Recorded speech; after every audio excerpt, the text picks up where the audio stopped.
I am making firewood today, guys. I'm at the entrance right now. I just wanted to show, I've been busy, man. The weather's been agreeable. I have gotten through every single one of those logs. If you recall, where we started moving this pile over so that we could open up this end enough to get logs stacked on both sides. So it's doubled my capacity. And I was deep into the pile that log hauler Jesse brought in the cold, if you recall those single digits. That was awful. I was all the way into here, and I just bought another truck that got stacked right there. This is all that oak. My truck just got loaded for our delivery tomorrow. This is nice seasoned cherry, and I am now able to eliminate this entire row. And that will allow these logs to be moved over even more, just to open up more space, just to double the capacity to get these logs in. I have learned that is the name of the game, guys. Today I'm running the 405, and I'm going to show you the machine processing beech. When I processed the beech on my previous video with the Axis, it's interesting, you know, it's a tough wood. I don't see a lot of it, even though it was once the most popular tree in this part of the country. Not anymore, but there are still a lot out there.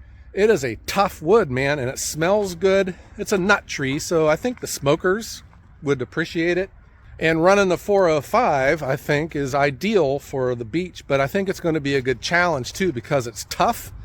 The 405 is yet to be challenged. If you recall, I did a previous episode where we ran a big elm log through it. No trouble. Beech is tough, man. Hard to split. It's not stringy, it's just tough. And I got some bigger logs, and we'll see how the 405 can handle it. I have the live deck loaded up for a full run, but I thought for this video, let me just film these beech logs. We'll see how the 405 handles it. I think this could be a first, seeing beech through the 405. All right, guys, let's get it fired up and let's get going. I have told you before, the machine's pretty cold-hearted on these first cuts. I went ahead and ran a skinny log through it just to get the hydraulics loosened up. So now we're going to start right off with a beech, and there's going to be a skinny log, and then there's a beech right behind it. I'll show you guys how this thing works on the tougher splitting wood.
Here's another beech log, guys, a little bit bigger than the last one.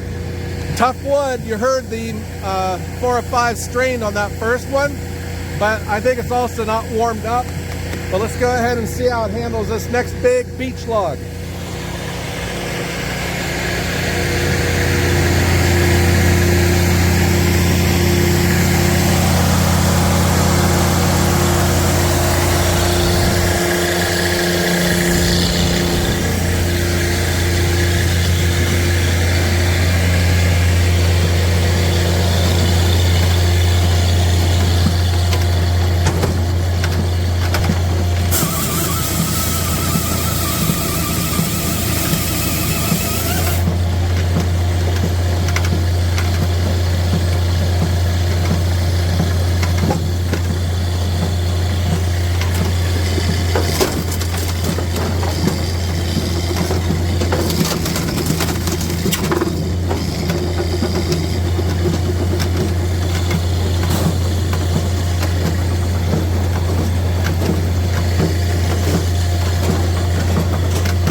I had these beech logs that came in, and I'm just kind of excited to run them. I don't get them that often. And you know, beech, it'll be like this perfectly straight log, and then it won't split, you know, and then you open it up and it's just got this crazy grain inside of it. This one wasn't that bad, but you could tell, you know, the 405, I think I heard it strain more on this beech than I did when we ran the elm through it back in the fall. But here's why. Beech is a tough wood, man. It's not stringy, it's just tough. And then you get some of this internal grain, this twisted stuff, and it makes it a little bit more of a challenge to split. And here was a knot deep inside of it. You know, so beech is a challenge, but it's a nice firewood. It's heavy. It's heavy like oak, and it is just moist inside. Man, it takes a while for this stuff to dry out too, because of the density of it and, you know, how wet it is. But I thought I would show you what's going on with the beech logs on the 405. This is the first time I've run one through it, and I think it's worked pretty good. And here is the trailer. This was just these 2 logs, and look how much wood it's put in here. There was a lot of wood in those 2 logs. And I will probably stack the beech off to itself. The challenge when you mix beech in with like maple and ash, when the maple and ash are dry, the beech is not. Which is when you're selling seasoned firewood, these are the things that you have to do to elevate you amongst all the other suppliers out there.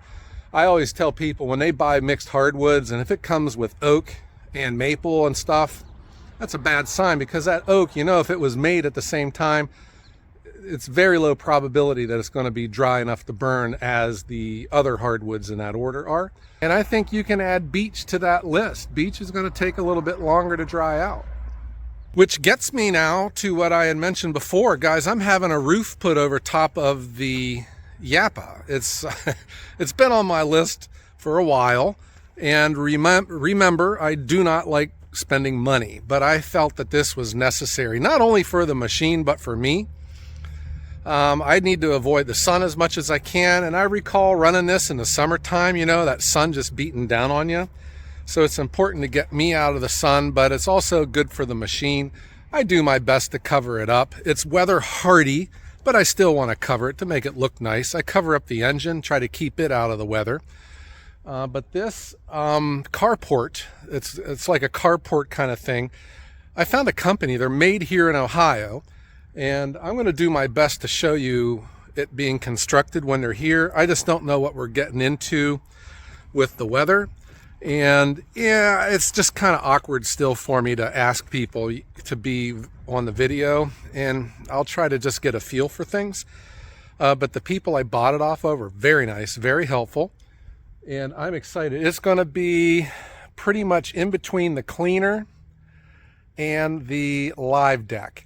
The challenge with this, I like to cheat with these logs. Instead of cutting a lot of them in half, I just put them on with a lot of overhang on this side.